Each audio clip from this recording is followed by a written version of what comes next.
Adriana, seja muito bem-vinda ao podcast. Obrigada, Vitor. É um prazer estar aqui falando com vocês. Obrigado, prazer é nosso. Adriana, para a gente começar, conta um pouquinho de você e da Net Bavarian. Tá ótimo. Bom, sou a Adriana, sou sócia-diretora da Nut Bavarian. Para quem não conhece nossos quiosques com as castanhas glaciadas, já deve ter sentido o cheirinho em algum lugar. É aquele que tem um cheirinho delicioso em aeroportos, shoppings, galerias, metrô, terminais rodoviários, enfim, a gente está em vários lugares assim. Já há 25 anos, nosso primeiro quiosque no Brasil foi em 1996. A Nut Bavarian é uma marca americana, mas é a marca de um produto. Nos Estados Unidos existe o produto Nut Bavarian, que são essas amêndoas glaciadas, né, com essa casquinha assim de canela. E a gente, em 96, trouxe a marca para o Brasil e comprou dos americanos, da Nut Bavarian americana, a receita do produto, a maneira de se fazer e a exclusividade do equipamento elétrico, que é uma panela que torra o produto na hora. Se alguém já passa em algum quiosque nosso, já deve ter visto o produto ali sendo feito. E aqui no Brasil a gente desenvolveu um modelo de negócio. Então, a gente trouxe... É um negócio um pouco diferente de contar, né? Que muita gente conhece franquia, master franquia, as pessoas perguntam, se trouxeram uma franquia lá de fora. Nos Estados Unidos, a Nut Bavarian não é uma rede de franquia, é a marca de um produto, e a gente desenvolveu aqui um modelo de franquias, que é um canal de venda para esse nosso delicioso produto. Então, a gente começou com quiosques próprios nossos, depois foi abrindo quiosques de franqueados nos anos, até chegar nesse momento atual, onde a gente tem uma série de canais distribuindo os produtos, e hoje a gente está também em supermercados, empórios, lojas de conveniência, a gente vende também no food service, a gente vende brindes corporativos, enfim, uma série de canais que acho que a gente pode conversar um pouquinho sobre isso. Que legal. E como que foi esse seu primeiro contato lá nos Estados Unidos com a Net Bavarian? Foi através do cheirinho, né? O cheirinho é o maior chamariz do nosso produto. Eu estava num jogo de basquete com a minha família, eu era recém-formada na faculdade, e se alguém já foi em alguma arena de basquete, né, dos jogos de lá, foi lá em Orlando, deve ter visto como é que é. Do lado de fora, eles têm uma série de concessões, de lojinhas, e a gente lá no meio do jogo sentindo aquele cheirinho delicioso, todo mundo torcendo para chegar logo no intervalo, para ir lá descobrir o que era o produto. E foi quando a gente conheceu, quando eu falo a gente, porque eu estava com a minha família, estava com meus pais, e estava com uns tios meus também, e essa minha tia que teve a ideia, quando a gente experimentou o produto, todo mundo amou, e ela teve a ideia de trazer para o Brasil. E eu ainda era garota, né? Então eu só achei o máximo, mas foi ela que comprou o primeiro quiosque dos Estados Unidos e trouxe para o Brasil. Ela comprou, na verdade, a matéria-prima toda de lá, a panela, o quiosque, e montou em Campos do Jordão, em julho de 96, vai fazer 25 anos agora. E aí, logo em seguida, por razões pessoais, ela desistiu do negócio, e eu tinha feito um curso de franquias, de franchising com Marcelo Scherto, e era o Franchising University. Não era nem por causa da Nut Bavarian, porque eu não tinha ideia do que eu ia fazer aquilo disso, mas eu fiquei apaixonada por esse modelo de negócio que eram as franquias. Lembrando que em 96 ainda não tinha, né, todo esse boom de franchising que tem hoje, não era em todo lugar que a gente ouvia falar sobre franquias, mas eu me apaixonei por isso. E quando eu vi o negócio dela, ela não queria mais, falei, poxa, tá aí uma oportunidade de pegar um quiosque e transformar numa rede de franquias. Então, eu já entrei no negócio mais ou menos em agosto ou setembro de 96, já pensando em transformar isso em um modelo de franquias. E aí ela saiu de Campos do Jordão, veio para São Paulo, e aqui em São Paulo, quando eu entrei na empresa, ela saiu, né? Aí a gente começou a abrir pontos próprios nossos em shoppings, depois nos aeroportos. No ano seguinte, a gente começou com as franquias. Até então, a minha equipe era super reduzida. Era eu, o Valdomiro, que era o nosso motorista que trabalha com a gente até hoje.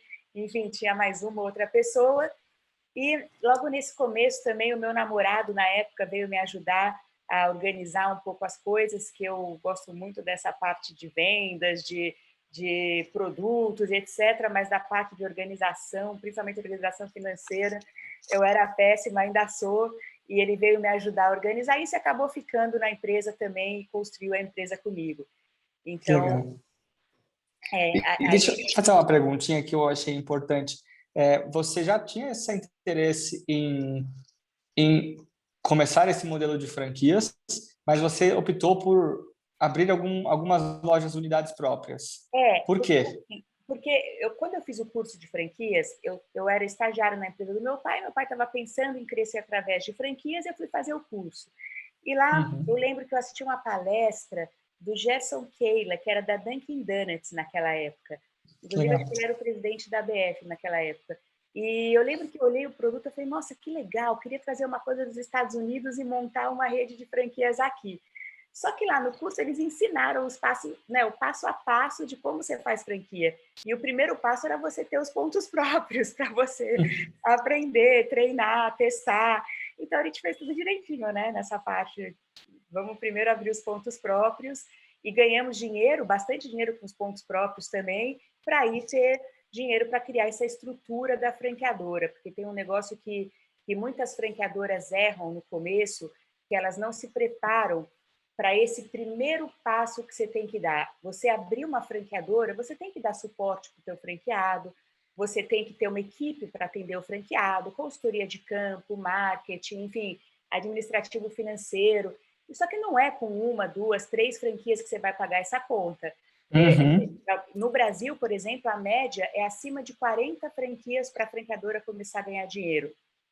E aí a gente acabou usando o dinheiro que vinha dos nossos pontos próprios para criar, né, montar essa estrutura até que a gente tivesse os 40 pontos de franquia para a franqueadora virar um negócio independente. Aí. Independente não, porque a gente acaba fazendo muitas coisas. Todos os nossos testes são feitos nos nossos pontos próprios e até hoje a gente tem alguns pontos próprios. Não, mas era justamente aí que eu queria chegar, porque acho que tem muita empresa que fica numa ânsia muito grande, assim, de realmente franquear o negócio e começar o quanto antes, mas pula essa etapa de diversificação dos pontos, porque eu acredito que você não tenha também colocado todos os pontos em um mesmo local, por exemplo, na mesma cidade ou em bairros próximos. Como que foi essa sua distribuição desses pontos? A localização é a coisa mais importante de qualquer negócio, né? Você colocar o teu negócio no lugar certo. E eu acredito que a gente deu muita sorte de ter colocado bons pontos logo de cara. Então, a gente já meio que aprovou que, opa, o negócio funciona. Claro, milhões de ajustes, anos e anos de ajustes, mas a gente já sabia que o produto era bem aceito. Porque hoje parece óbvio, mas lá atrás não era. Se você lembrar, em 1996, 97, as pessoas não tinham o hábito de comer castanhas, não existia nem a palavra nuts no nosso vocabulário. As pessoas chamam castanhas de nuts faz pouco tempo, pouco que eu digo, né? Faz uns 20 anos, mas antes disso não tinha, a gente não conseguia traduzir. Nut Bavária não significava nada em português. Em inglês é o bavariano maluco, sendo que bavariano é a pessoa que mora naquela região, né, da Bavária, na Alemanha, no sul da Alemanha, que é uma região onde o produto é popular. E o nut, a palavra nut, ela tem duplo significado. Ela é um trocadilho entre nuts, que é das castanhas, com nut, que é maluco. Em português não significa nada. Então, a gente estava com uma marca que não significava nada, com um produto que as pessoas não tinham hábito de comer. E naquela época, amêndoa, macadâmia. Macadâmia acho que nem existia, ninguém falava de macadâmia naquela época. Mesmo a noz pecan, que também é um produto delicioso que a gente vende bastante aqui no Brasil, ela era usada no máximo nas tortas de final de ano e olhe lá, né?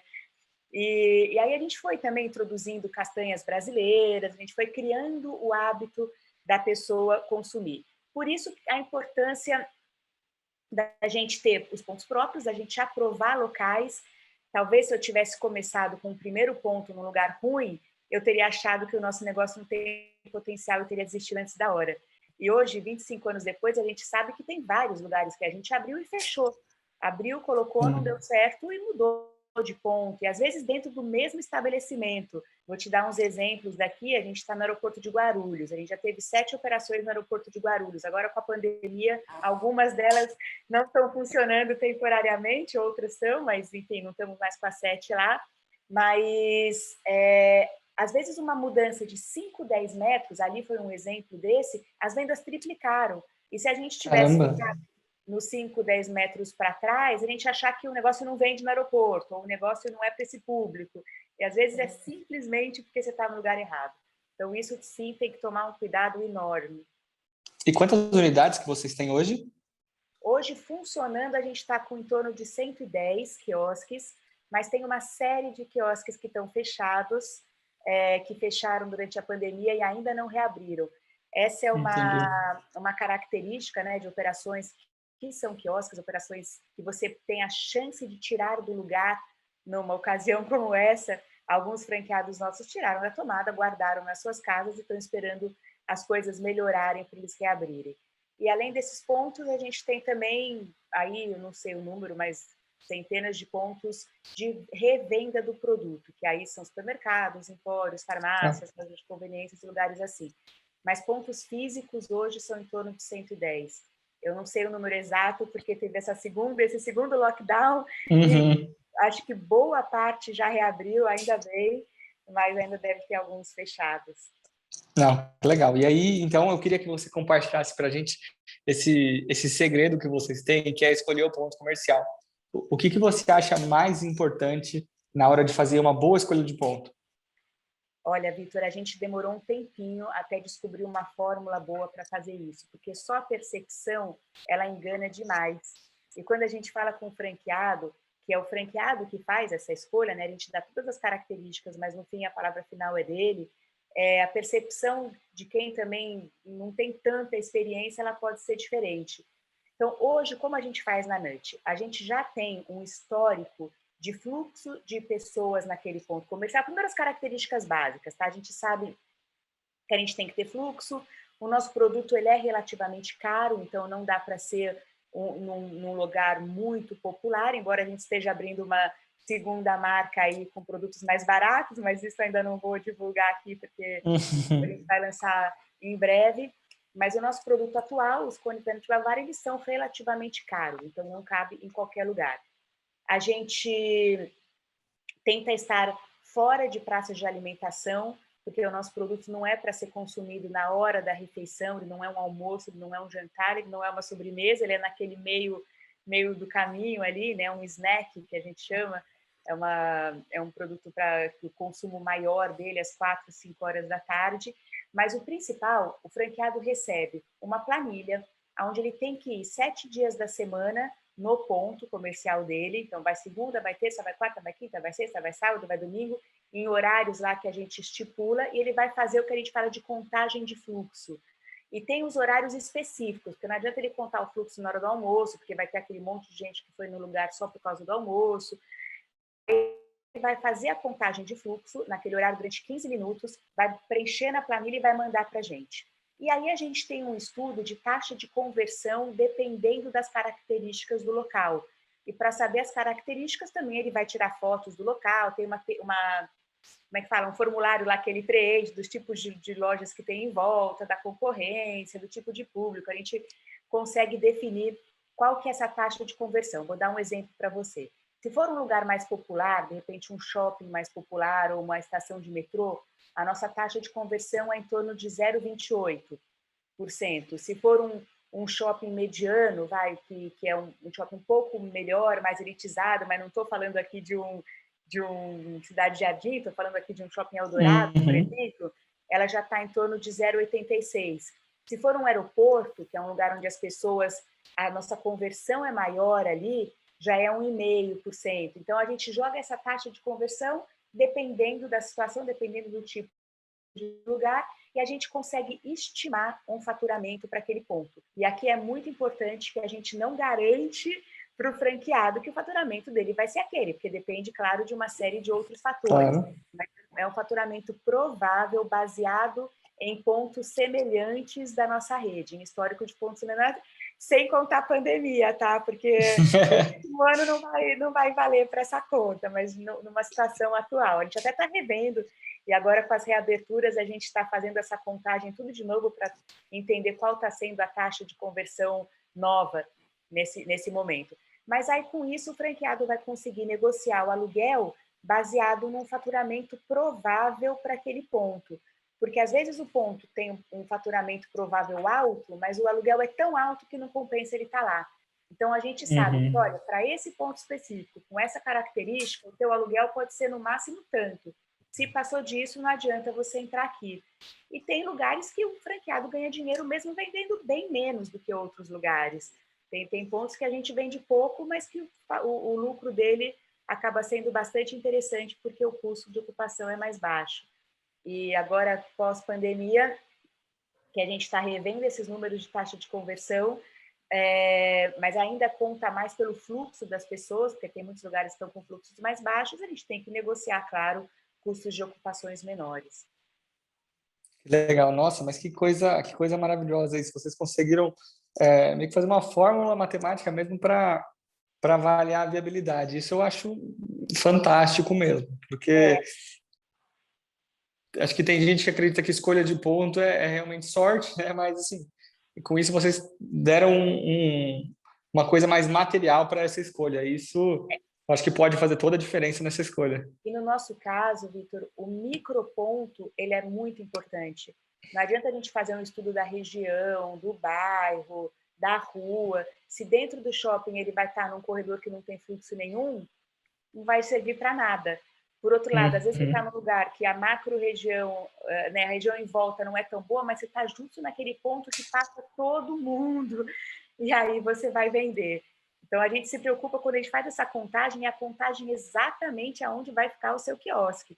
Tanto que se o franqueado recebe 2, 3 opções no mesmo shopping, ele vai ter que fazer a contagem nas 2, 3 opções para ter certeza de qual é o melhor ali. Que legal, já tem muito trabalho logo no começo, né? É. E, e uma dúvida que eu tenho é, a seleção de franqueados, eu sei que a seleção de franqueados de vocês também é um pouquinho diferente. Conta um pouquinho para a gente como que vocês fazem a seleção de um franqueado novo? Uhum. Quanto sim. Bom, primeiro assim, o que a gente mais preza é para que ele tenha os mesmos valores da nossa marca. Toda a parte de conhecimento, toda a parte de capacitação técnica, a gente consegue ensinar, até porque o nosso negócio é um negócio enxuto e de fácil operação.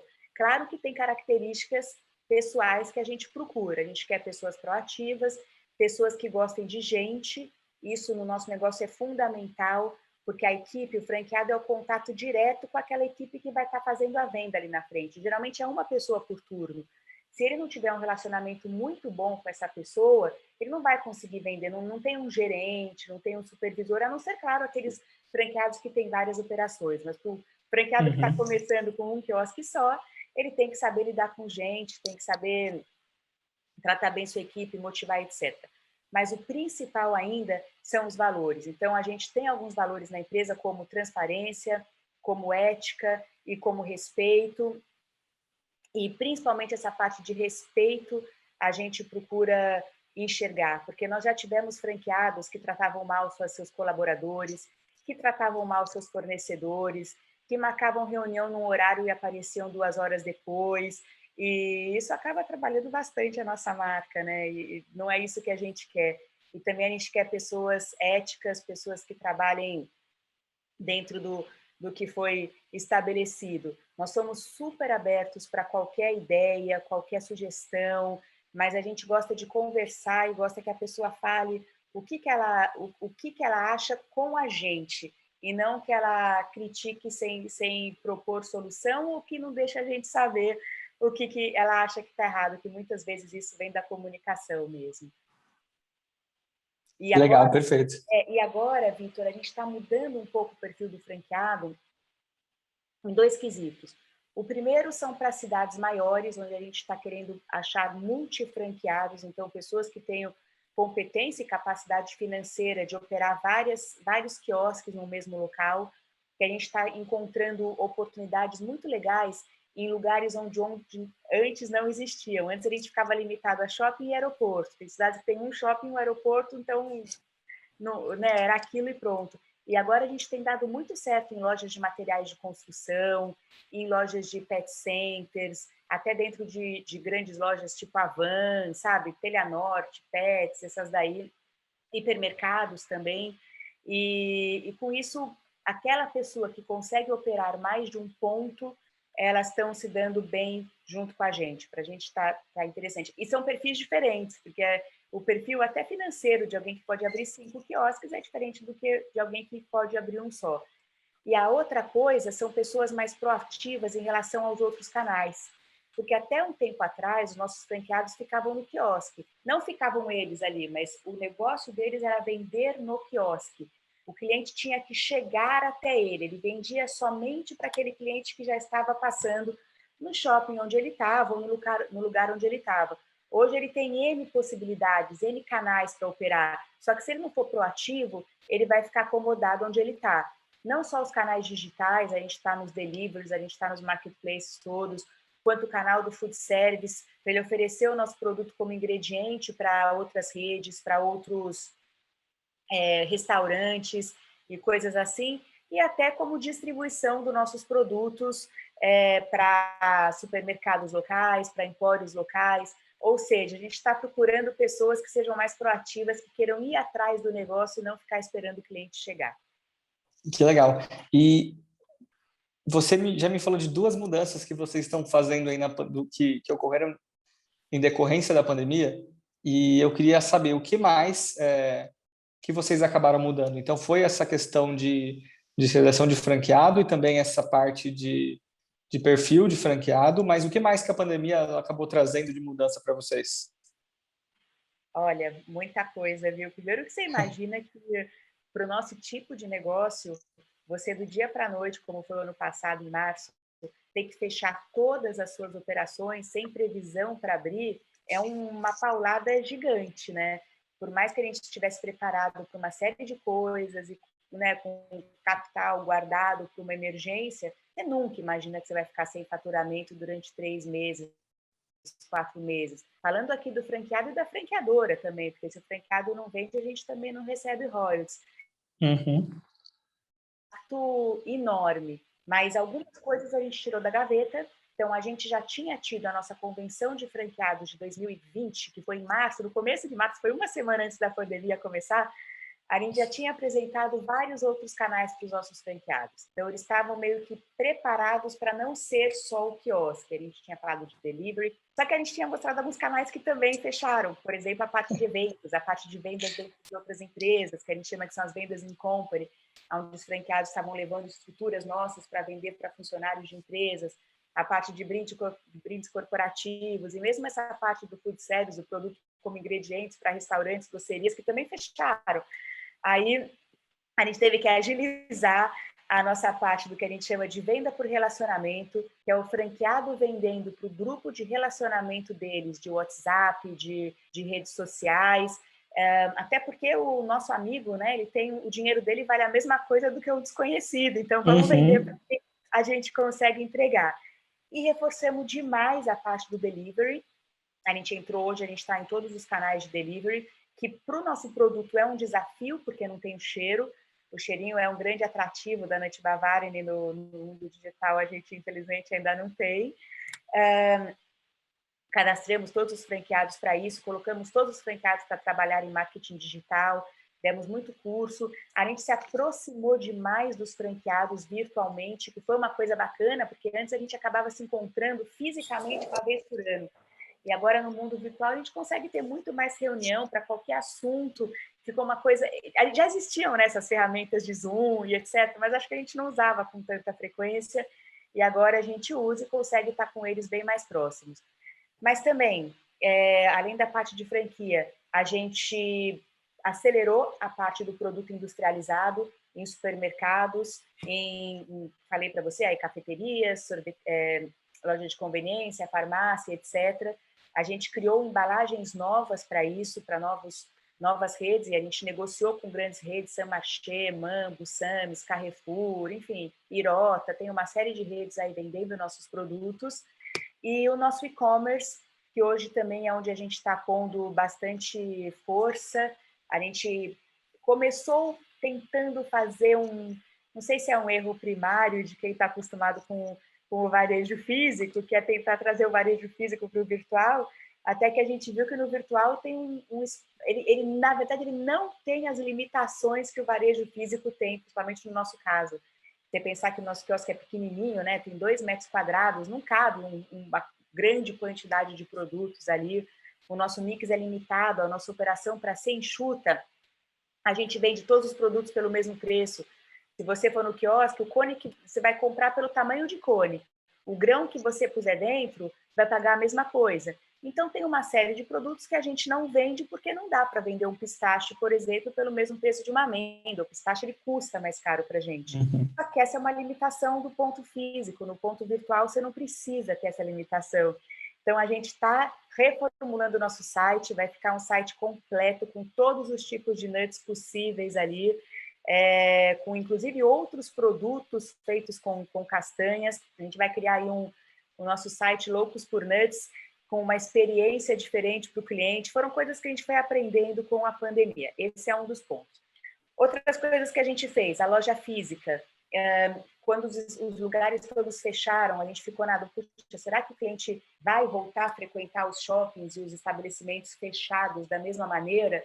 A gente viu que as lojas de rua de outras redes estavam voltando, estavam tendo uma retomada mais rápida do que as lojas de shoppings. Então, vamos criar também o nosso modelo de loja de rua. E a gente lançou o nosso modelo de loja de rua. Nossa primeira loja de rua está ali na Vila Olímpia. Ela abriu... tá aqui, ó, atrás de mim, quem estiver no vídeo. Ah, que legal. Ela abriu uma semana e meia antes do segundo lockdown agora também. Então, ela ficou um tempinho aberta e já teve que fechar, mas ok, agora a gente está reabrindo de novo. É uma loja com uma experiência diferente, com mais produtos. A gente vai usar para testes também de sabores e de produtos que a gente pode levar para o quiosque depois. A gente fez algumas parcerias, a gente tem café na loja, a gente tem bolos da Tradicional Bolos, que é uma rede de franquias parceira nossa, que tem um bolo, na verdade, com sabor Nut Bavari. A gente está fazendo parcerias com sorveterias, enfim, com outros produtos para a gente vender ali. E também a gente está lançando agora a nossa vending machine, pensando também nos locais onde a gente não consegue operar, seja porque estão fechados ou porque não tem o fluxo suficiente para a gente ter uma equipe com funcionário, etc. Principalmente os hospitais.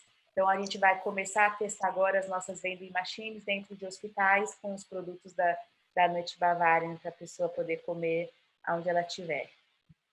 Legal, mas são muitas e muitas adequações que vocês acabaram fazendo, mas, sem dúvida, eu acho que foi um período de muita evolução para vocês. Por tudo que você está me apresentando, eu tô vendo aqui atrás de vocês. Aonde fica essa sua unidade na Vila Olímpia? Na Vila Olímpia, na Rua Cardoso de Melo. É na frente da Na nossa Rua Cardoso de Melo. A Que nossa legal. sede, também agora com parte da equipe de home office, a gente conseguiu remanejar a turma, remanejar salas, e a gente pegou 2 salas de reunião que tinha na frente e transformou numa loja linda que tem lá agora. Ah, que legal, que maravilha. Perfeito. A gente, quando veio a pandemia, foi prestar atenção em quais são as características do nosso negócio, do nosso produto. E a gente tem 2 características que nos ajudam demais nesse momento. 3, na verdade. Uma delas é aquilo que eu falei de ser quiosque. O quiosque ele é mais fácil de você fechar e guardar enquanto está num momento difícil, o que fez com que vários franqueados conseguissem sobreviver esse período de pandemia, porque imagino que para quem tem loja, que está pagando aluguel, a briga é muito maior, né? Puxa, eu vou pagar, sem estar vendendo, o que eu faço? A gente conseguiu fazer com que os franqueados que não conseguiram negociações boas pudessem tirar, guardar e depois retomar num momento melhor. Mas as outras 2 características, o nosso produto ele viaja bem. Ele é um produto que você consegue mandar para a casa da pessoa e ele chega com as mesmas características que ele tem quando ele consome no ponto, no quiosque. Ele chega crocante, ele não mela, não derrete, não esfria, não tem, né, aquela, sei lá, se eu estivesse vendendo sorvete ou mesmo chocolate ou coisas assim, o transporte é um pouco mais complicado. E a outra coisa é que é um produto extremamente nutritivo. As castanhas têm propriedades nutricionais enormes e a gente tem trabalhado cada vez mais isso. É um produto vegano, é um produto cheio de proteínas. E a gente sabe que em época de pandemia, com todo mundo olhando tanto para a saúde, se preocupando tanto com o que está comendo, a gente está numa coisa positiva, né? A gente ajuda as pessoas a se alimentarem melhor.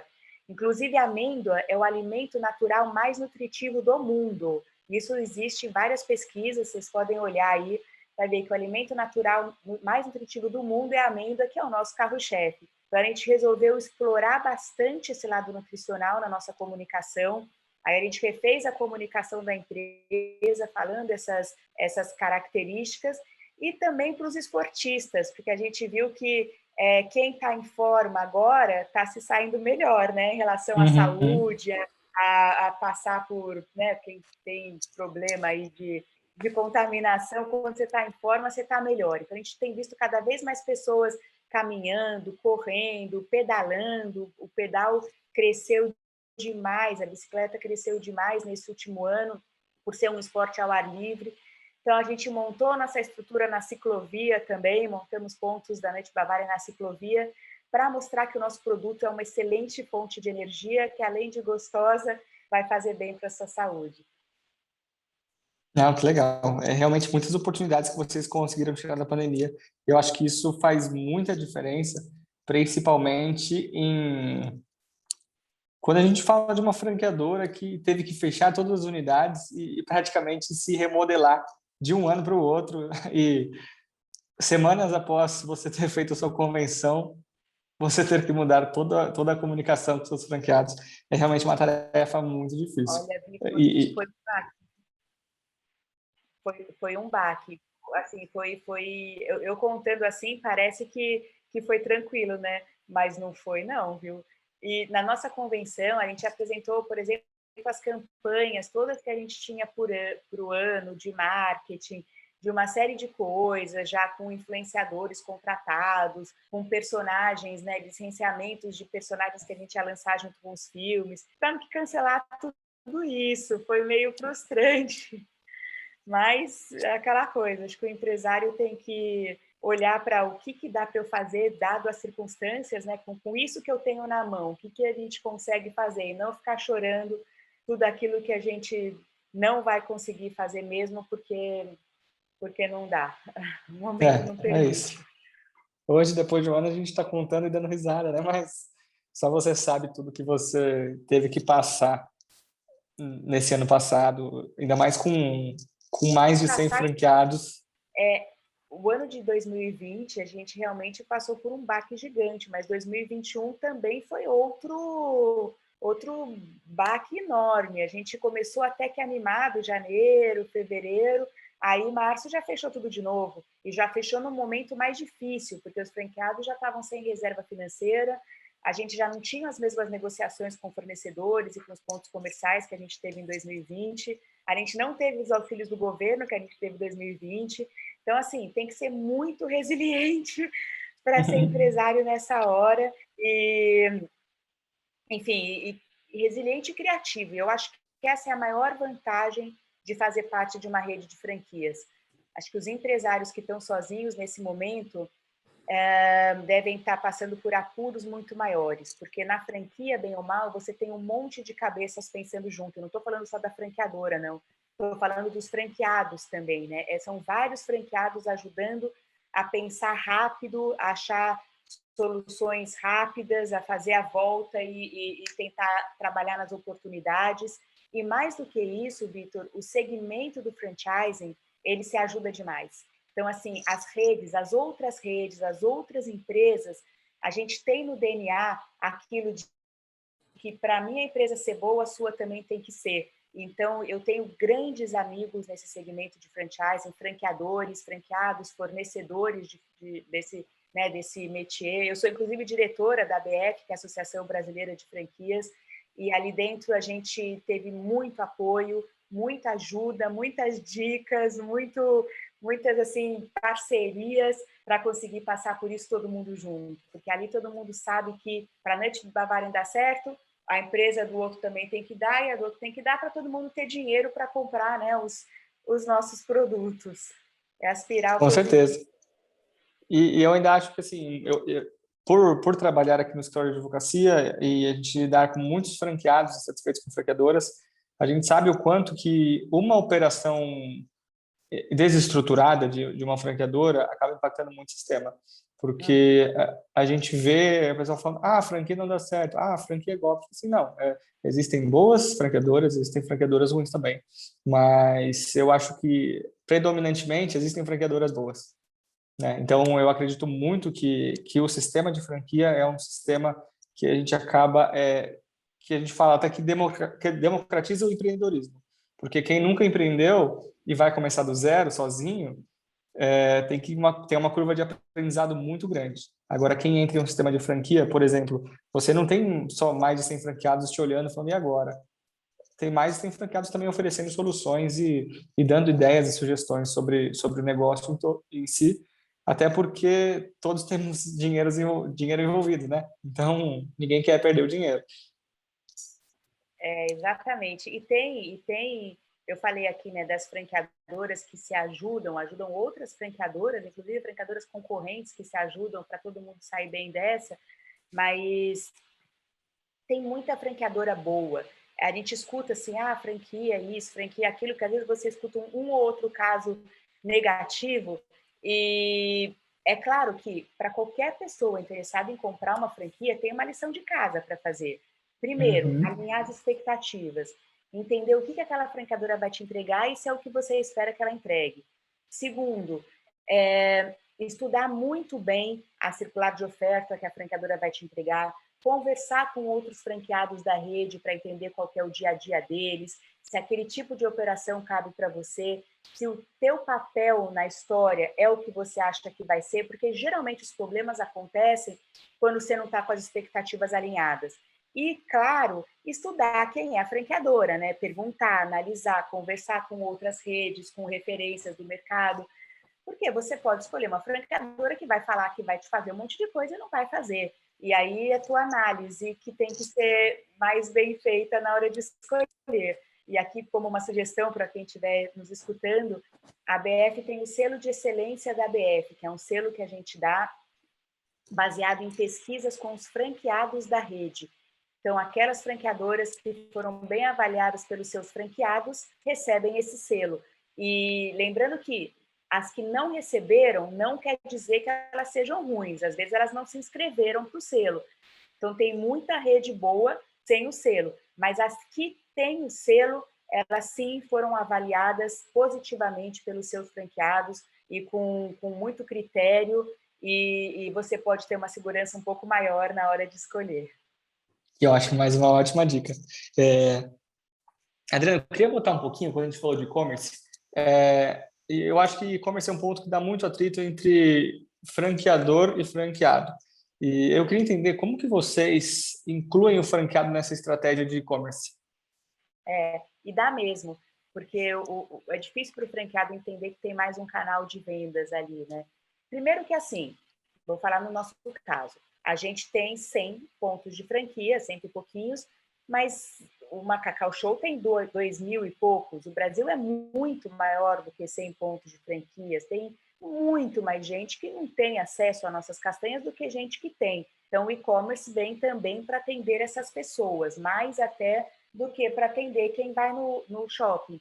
Quem compra pelo e-commerce não vai deixar de comprar pelo e-commerce para sair e ir no shopping comprar. Ele vai comprar outro produto, ele vai comprar o produto do teu concorrente se a tua marca não estiver lá. São momentos de consumo diferentes. Isso é bom ficar claro para todas as redes.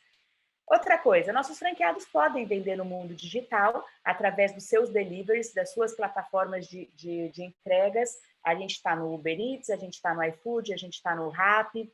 E isso, a área feita em volta do teu ponto, do ponto do franqueado, ela é definida pela plataforma, então ali não tem muito o que reclamar, né? A área Uhum. é a área que aquela plataforma atende. E se o franqueado fizer um bom trabalho, ele vai atender muito mais gente do que as pessoas que comprariam pelo e-commerce. A pessoa que compra pelo e-commerce é só aquela que não tem um delivery perto dela. Que o delivery, quando eu falo delivery, é o iFood, o Rappi, o Uber Eats, esses que entregam na Uhum. hora. Ele vai buscar na tua loja e vai entregar na hora. E isso é trabalho do franqueado. E se mesmo assim os nossos franqueados quiserem participar do nosso e-commerce, eles têm cupons com o nome deles, que eles podem, não é bem o nome, é um código, né, da loja deles, que se eles divulgarem esse código, a pessoa que comprou com esse código, ela ganha lá o desconto e o franqueado ganha uma participação nessas vendas. Então, é uma maneira que a gente usou para ligar. O que não dá para fazer é ficar de fora de canais por causa desse tipo de conflito. Infelizmente, Uhum. hoje, a gente tem que estar em todos os canais. Se você não tiver, se a Nut Bavaria não tiver no e-commerce, vai ter uma outra Nut alguma coisa vendendo no e-commerce. E aí o cliente vai comprar do concorrente, ao invés de comprar da marca do meu franqueado, que eu acho que ele prefere que compre para experimentar o produto, para conhecer a marca e para fortalecer. Então, assim, eu acho que nossos franqueados estão super alinhados com isso, estão bem tranquilos quanto a isso. A mesma coisa em supermercado. Quando a gente colocou no supermercado, muitos franqueados também ficaram com medo. E, poxa, mas vai vender no supermercado e vai vender aqui. É claro que a gente tem um cuidado especial em relação a preço, para que não venda num lugar muito mais barato do que no outro, mas os franqueados podem ser nossos distribuidores nas suas localidades, né, nas suas regiões, e vários deles são. Então, vários deles são os distribuidores nos supermercados locais e podem participar dessa venda. Legal, que maravilha. Isso realmente engloba e eu acho que essa característica, por ser uma coisa que não é nova, mas assim que a digitalização se deu muito por conta da pandemia, falta esse entendimento mesmo que são consumidores diferentes. E até que, por exemplo, o consumidor que compra o produto online e depois se depara com o mesmo produto no shopping, a tendência dele, se ele gostou da experiência que ele teve no e-commerce, a tendência de comprar no shopping é muito maior. Então, acho que agrega em todas as vertentes do negócio. Mas eu sei que é uma coisa também muitas vezes bem difícil para que o franqueado entenda. Mas eu acredito que isso só tende a melhorar. E é aquilo, o franqueado, quando tá tendo resultado, tá feliz, né? Então, isso eu acho que tem que ser muito levado em consideração. A franqueadora não pode prometer resultado, mas franqueados que têm resultado... Eu vou te confessar que a gente deu muita sorte com a nossa rede de franquia. A gente tem franqueados super parceiros e que dão sugestões boas, sabe? Porque eu falo com eles que a gente está jogando beach tênis não, o outro lá, o frescobol e não tênis. Porque quando você joga tênis, se você bater a bolinha lá, para você ganhar, o outro tem que errar, né? Você tenta bater fora da mão da pessoa para você fazer o ponto. No frescobol, não. No frescobol, você quer jogar na mão da pessoa e se ela errar, você vai ensinar ela como é que ela acerta. Porque para o jogo sair bom para mim, tem que ser bom para ele também. Na franquia, assim, eu só vou ganhar dinheiro se meu franqueado estiver ganhando dinheiro antes. Senão eu não ganho, senão minha rede acaba.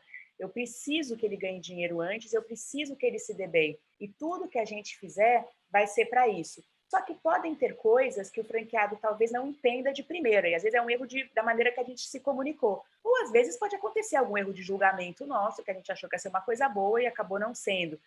Por isso, o uso da nosso comitê de franqueados ele é bem importante na nossa rede. A gente tem um comitê de franqueados consultivo que nos ajuda nessas tomadas de decisão e na participação, nas sugestões, no que a gente deve fazer. Só que toda a rede tem que enxergar o negócio como uma rede, porque tem coisas que podem ser muito boas para um ponto, mas podem prejudicar outros. Quando a gente fala de rede, seja ela qual for, a marca, a exposição de marca, o risco que você está colocando a marca também conta. Eu vou te dar alguns exemplos aqui. Por exemplo, se um franqueado meu vier falar que a vizinha faz um bolo delicioso com Nut Bavaria, então ele quer vender no quiosque dele o bolo delicioso da vizinha, feito com Nut Bavaria, tendo com a nossa etiqueta lá, um produto da Nut Bavaria. Poderia ser ótimo para ele, e o bolo da vizinha pode ser maravilhoso, e pode ser que ele venda muito, só que a vizinha não vai conseguir abastecer nossa rede. 2, a vizinha não tem todos os alvarás, toda a rastreabilidade do produto, a gente não sabe onde é que a vizinha está fazendo, se, todos os certificados de qualidade, validade, rotulação, etc. Se alguém come o bolo da vizinha e passar mal, não vai falar que foi a franquia de sei lá onde, ela vai falar que foi a Nut Bavaria e vai falar nas redes sociais, no Reclame Aqui e tudo mais, e vai expor a marca e prejudicar todos os outros franqueados da rede. Então, tem coisas que a gente acaba tendo que vetar, não porque nós somos chatos, mas porque é um risco grande para o resto da rede e o papel da franqueadora é proteger a rede como um todo. Que legal, perfeito. Aproveitando que a gente comentou um pouquinho sobre o sucesso do franqueado, como que vocês, como franqueadora, acompanham se um franqueado está tendo sucesso ou não e, além disso, identificam que ações que vocês têm que tomar para ajustar caso ele não tenha tido sucesso? Principalmente baseado em indicadores, Vitor.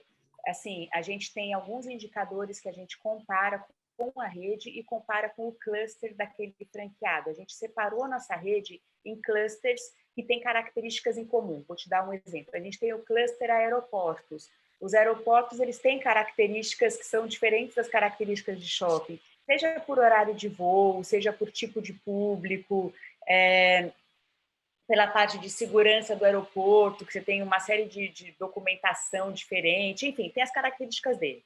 E a taxa de conversão dele, etc. A gente tem o cluster shoppings mais populares, a gente tem o cluster metrôs, tem o clusters outros, que aí entram essas lojas tipo Pets, Telianorte, Havan, Extra, enfim, que são dentro de outras lojas. E aí a gente tem indicadores para cada um deles. E a gente analisa todos os meses o DRE de todos os franqueados. E se ele tiver com indicadores muito fora, a gente vai ver onde tem que mexer. Então, pode ser que, puxa, franqueado do, sei lá, da Telianorte Marginal aqui, Telianorte Morumbi, você está pagando um aluguel de 35%. Para o seu cluster, esse aluguel é 15% no máximo. Não dá para você estar pagando isso, você tem que negociar. Ou você está gastando, sei lá, 35% de matéria-prima. Não dá, você tem que gastar, seu CMV tem que ser no máximo explodindo 30%, e esse tipo de coisa. E aí a gente vai ajustando e vendo aonde que ele está errando. Mas claro, Vitor, que eu falando assim parece simples, mas tem uma série de variáveis aqui que entram no jogo, né? A gestão do franqueado, a equipe do franqueado, controles financeiros dele em relação a perdas, vai para não falar roubos, mas a perda de produto, tem um monte de outros detalhes aqui que a gente também tenta averiguar. E a gente tem também a parte do delivery, que aí é uma outra reunião que a gente analisa outros indicadores, cancelamento de venda, a nota que o cliente dá, tempo de espera, enfim, para ver se o franqueado está ou não está de acordo, sempre comparando com o resto da rede, com o cluster e quando a gente tem com as informações de mercado. A ABF mesmo tem uma comissão de food service, e nessa comissão eles mostram dados dos segmentos de alimentação. Então, no nosso caso, a gente está nos segmentos cafeterias, doces e chocolates, se não me engano. E aí a gente tem qual que é o ticket médio dessa categoria, qual que é o número de funcionários, qual que é o CMV médio, qual que é o percentual médio de aluguel, e a gente consegue comparar também com a nossa rede. Acho que essa é outra grande vantagem do sistema de franquias, que você tem como ver se o que você está fazendo está bom ou não está, né? Tá de acordo ou não está, se era o que você devia esperar ou não era. Que legal, perfeito. Nossa, isso é muito legal. E, Adriana, eu queria saber, em toda essa sua jornada como franqueadora e empresária, qual que foi a principal lição que você aprendeu? Primeiro, problemas vão acontecer todos os dias. Essa é uma que, se você for ficar preocupado quando aparecer problema, você infarta, né? Porque todo dia vai vir algum. Mas, segundo, tem muito mais gente disposta a ajudar do que você imagina. Assim, durante todo esse tempo, principalmente nesses últimos anos mais difíceis agora, pandemia, mas mesmo antes, sempre que eu precisei de alguma ajuda, de alguém que já estivesse fazendo alguma coisa, sabe? Seja franqueador, seja advogado, consultor, amigo, cliente. Antes, no começo, né, quando eu comecei com o negócio, eu tinha um pouco de receio de perguntar, puxa, a pessoa vai gastar o tempo dela para me ensinar, para me falar, para me explicar como é que faz. E hoje eu vejo que tem muita gente disposta a ajudar. E que sim, que as pessoas gastam o tempo para ajudar os outros. E é por isso que eu adoro empresários de uma maneira geral. Eu ontem participei de um outro podcast que me perguntaram sobre internacionalização, né? A gente abriu nossos quiosques também nos Estados Unidos e lá o empresário ele é visto com uns olhos bem diferentes do que o nosso empresário é visto aqui. Quando eu era criança, eu assistia a novela da Globo, né? Agora eu não assisto mais, já faz bastante tempo, mas eu lembro que o vilão era sempre o empresário. o cara do mal era sempre o dono da empresa. Ele sempre era colocado como aquele cara que sacaneava, que pisava nos funcionários, que maltratava, que traía, era sempre o cara do mal. E, puxa vida, a gente crescer com essa imagem é muito negativo do papel de quem está gerando emprego, de quem se esforça para caramba para fazer a economia girar. E eu vejo hoje os empresários super resilientes, tem muita gente boa, e às vezes aquela parte ruim acaba queimando o filme de toda a parte boa. E eu acredito que tem muito mais empresário do bem do que empresário do mal. Então, essa foi uma outra lição aprendida aí. Que ótimo. E quem quiser acompanhar mais sobre a Nut Bavarian, pode... onde que encontra vocês? Pode vir no nosso site, né? Acho que é a primeira coisa, www.nutbavarian.com.br. Estou com ele aqui atrás de mim. Ali você tem informações de onde estão os nossos pontos, os nossos quiosques. A gente está em shoppings, aeroportos, metrôs, terminais rodoviários. Também, se alguém quiser contato direto comigo, pode pedir para o Vitor aqui o meu WhatsApp. Meu e-mail é adriana@nutbavarian.com.br, bem fácil de decorar. Uhum. E quem quiser também tomar um café com a gente na nossa sede, eu fico lá na Vila Olímpia, Cardoso de Melo, 221, está super convidado para conhecer a nossa lojinha e tomar um café com a gente ali. Perfeito. Adriana, eu queria te agradecer muito pelo seu tempo, por tudo que você compartilhou aqui com a gente. Foi muito bom ter você aqui com a gente. Eu que agradeço, Vitor. Obrigada, viu? E muito sucesso para todo mundo que estiver nos escutando aqui.